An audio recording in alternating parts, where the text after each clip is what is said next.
Haleluya, shalom.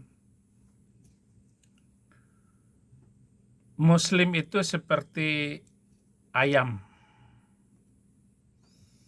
Ayam bela KFC mati-matian. Nggak tahu kalau KFC itu adalah tempat pembantaian ayam seluruh dunia menjadi ayam goreng. Amsal 16 ayat 25-29 ada jalan yang disangka lurus tetapi ujungnya menuju maut. Rasa lapar bekerja untuk seorang pekerja karena mulutnya memaksa dia. Orang yang tidak berguna menggali lubang kejahatan, dan pada bibirnya seolah-olah ada api yang menghanguskan.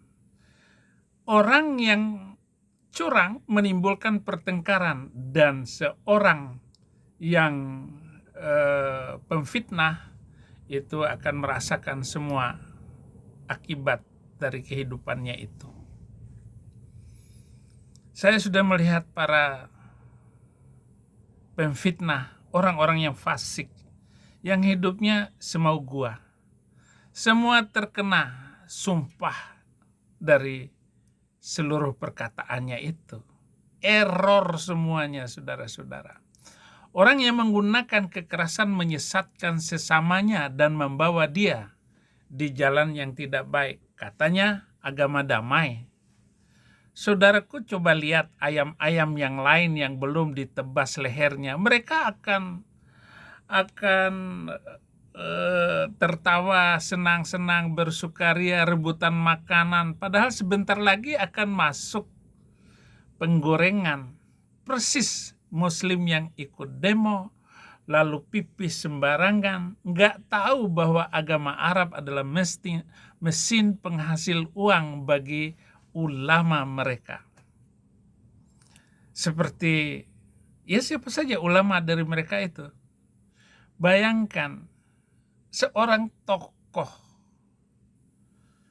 yang di Gaza itu, dia hidup berfoya-foya di negeri orang, sementara pengikutnya di Gaza ini disuruh berjihad untuk pemimpinnya. Pemimpinnya nggak berani melakukan korban. Beda dengan Tuhan kita Yesus Kristus.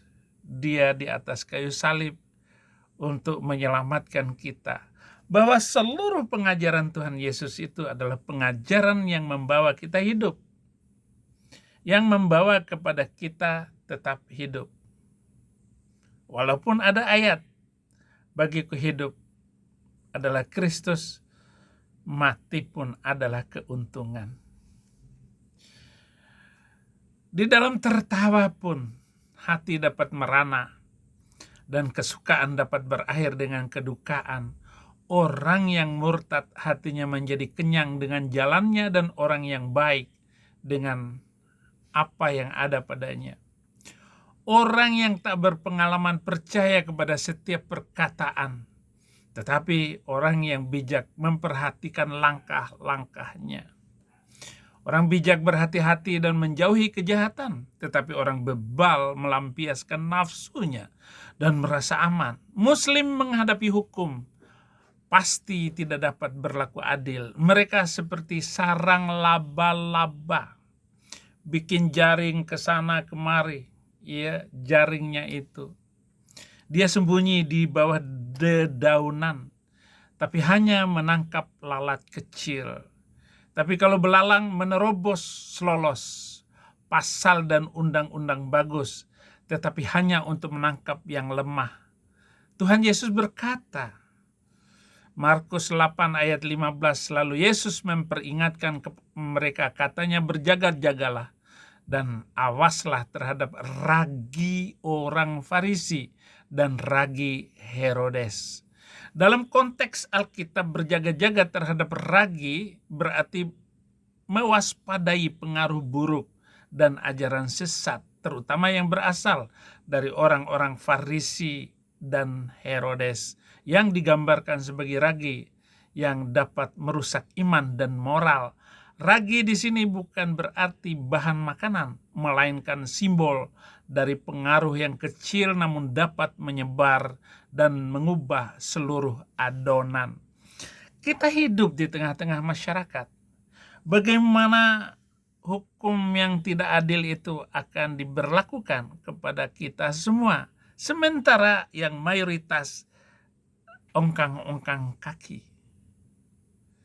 Minoritas akan dipakai untuk mempermainkan dan seolah-olah hukum itu adil. Hati nurani siapa yang tidak bisa menimbang semua ini? Mereka yang tertutup oleh kesurupan beragama pasti tidak akan mengerti itu. Markus 8 ayat 16 sampai 18, maka mereka berpikir-pikir dan seorang berkata kepada yang lain, itu dikatakannya karena kita tidak mempunyai roti. Dan ketika Yesus mengetahui apa yang mereka perbincangkan, ia berkata, mengapa kamu memperbincangkan soal tidak ada roti? Belum jugakah kamu paham dan mengerti? Telah degilkah hatimu? Kamu mempunyai mata, tidakkah kamu melihat? Dan kamu mempunyai telinga, tidakkah kamu mendengar? Tidakkah kamu ingat lagi bahwa ragi itu adalah perusak yang menghamirkan satu adonan? Jadi singkong satu karung itu, ragi itu nggak boleh banyak, sedikit saja. Begitulah ragi itu mempengaruhi sehingga jadi tape. Somat seenaknya ngomong, disalib, ada jin kafir. Dan karena omongan somat inilah mereka menurunkan salib itu. Menghina salib, diturunkan dari atas. Tapi begitu ditangkap, mewek-mewek datang ke gubernur. Tolong anak saya lagi hamil. Dan polisi juga nggak beres itu. Tangkap semua yang datang ke situ dong. Yang geruduk tempat rekreasi itu, retret itu. Kenapa cuma 8 orang? Yang hebat lagi, Ketua Majelis Ulama Sukabumi, apa dia bilang? Jangan dibawa ke ranah hukum. Dan tidak ada seorang hamba Tuhan pun atau siapakah yang mau ikut membicarakan ini. Gak usahlah ngomong majelis ulama. Wah, itu memang majelis itu manusia jelmaan iblis. Namanya juga majelis. 1 Korintus 5 ayat 6, kemegahanmu tidak baik.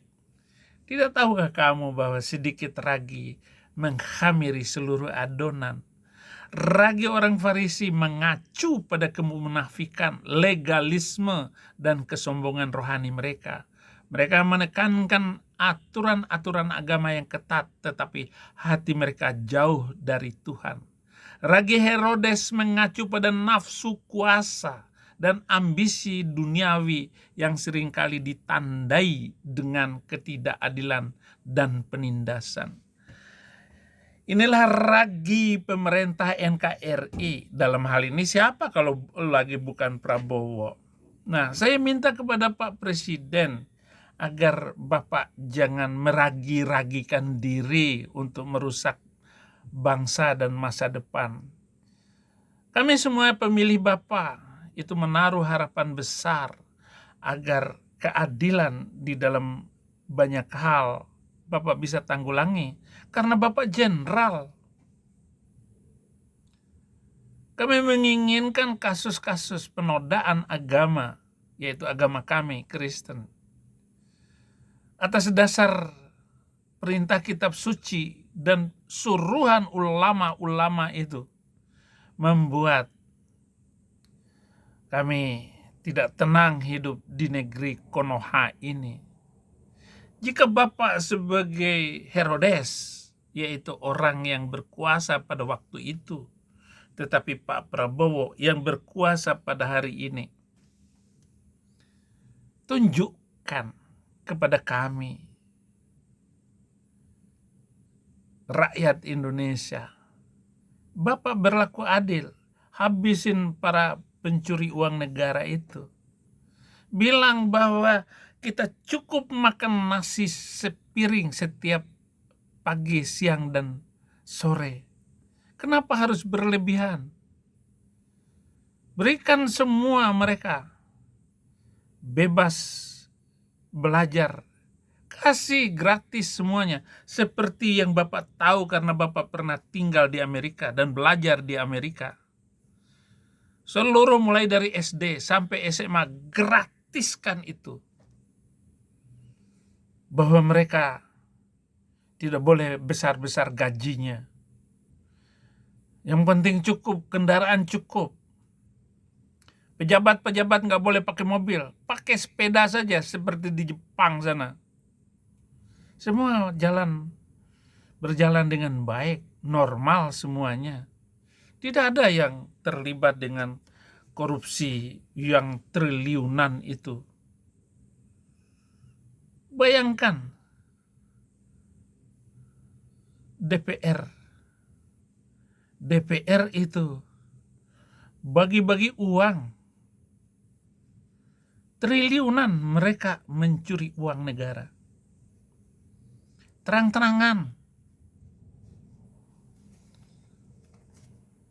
Apalagi anak-anak dari pejabat-pejabat ini. Oleh karena itu, pesan untuk berjaga-jaga terhadap ragi ini ditujukan kepada murid-murid Yesus agar mereka tidak terpengaruh oleh ajaran yang salah dan sesat, serta tidak terjebak dengan gaya hidup yang tidak berkenan kepada Tuhan. Muncullah mu'alaf mata sipit ini menjadi fenomena bagi saya melihat bahwa bangsa Indonesia itu ada manusia lugu dan bebal sehingga diperbodoh oleh agama Arab. Dan mu'alaf mata sipit melihat peluang cuan dari polemik agama Arab ini. Dan semua mereka wajib menjaga emosi dan mempermainkan pribumi untuk mendapatkan keuntungan duniawi. Dibohongin. Don ditahan ngomong yang seperti iya-iyanya. Seperti benar dia berbicara. Sementara dia tidak berani membahas kitab sucinya. Dibandingkan dengan apa yang ada di dalam Alkitab. Yang sudah dia pahami. Yang ngomongin Alkitab sudah palsu. Emang ada Yesus mengajarkan menghilangkan nyawa orang? Ada enggak? Atau pernahkah Yesus memimpin orang-orang yang mengikuti, murid-muridnya, untuk menyerang rumah ibadah? Ada enggak? Donditan. Inilah yang saya maksud, fenomena dari mata sipit mencari keuntungan dari setiap polemik agama. Mazmur 112 ayat 10, orang fasik melihatnya lalu sakit hati. Ia menggertakkan giginya lalu hancur. Keinginan orang fasik akan menuju kebinasaan. Orang fasik itu adalah orang-orang yang pindah dari Kristen menjadi Islam. Mereka busuk dari dalam. Dan mereka akan terus membusukkan dirinya. Karena kebebalan hatinya di dalam melihat manakah yang benar antara Islam dan Kristen. Daniel 12 ayat 10, banyak orang akan disucikan dan dimurnikan dan diuji, tetapi orang fasik akan berlaku fasik. Tidak seorang pun dari orang fasik itu akan memahaminya, tetapi orang-orang bijaksana akan memahaminya. Bayangkan, Zakir Naik diundang untuk ceramah di Indonesia. Sementara rumah-rumah ibadah ini, gereja-gereja dirusak oleh orang yang dibangga-banggakan ini. yaitu agama di mana Donditan masuk di dalamnya. Donditan dengan bangga menyambut si Zakar Naik itu untuk ceramah di Indonesia. Padahal dia adalah buronan di India, di negaranya. Karena dia mencuri, karena dia memanipulasi pajak, kemudian dia juga pencucian uang. Entah dia lari kemana. Di Singapura dia nggak boleh masuk. Di Malaysia juga dikejar-kejar. Tetapi karena Malaysia ini adalah negara Islam, maksudnya mayoritas Islam, dia dengan leluasa dihormati di Malaysia karena kontroversialnya ini. Nanti saya akan bahas khusus masalah kontroversial si Zakir Naik. Tuhan itu adil. Mazmur 129 ayat 4. Ia memotong tali-tali orang fasik. Amsal 12 ayat 5, rancangan orang benar adalah adil, tujuan orang fasik memperdaya. Tuhan Yesus selalu memberkati kita semua karena kebenaran apa yang kita imani.